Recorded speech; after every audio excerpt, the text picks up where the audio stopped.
দুনিয়াতে সবচেয়ে খারাপ জিনিস হচ্ছে ভালোবাসা।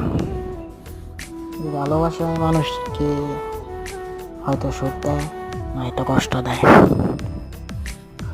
ভালোবাসা এমন একটা জিনিস সবার প্রতি আসে না, আর যার প্রতি আসে সে কখনো বোঝে না। তো দুনিয়াতে ভালোবাসলে নিজের মা বাবাকে ভালোবাসা উচিত, কোনো নারীকে না। আর কখনো ভালোবাসা চাই না, আর বাসবো না। দুনিয়াতে টাকাই সব, টাকা ছাড়া কোনো মূল্য নেই। যদি ভালোবাসি তো আমার তো মা বাবাকে ভালোবাসবো, আর টাকার পিছনে দৌড়াবো। দুই কুল গেল, আমার লইলি না খবর, তোরে ভালোবাসা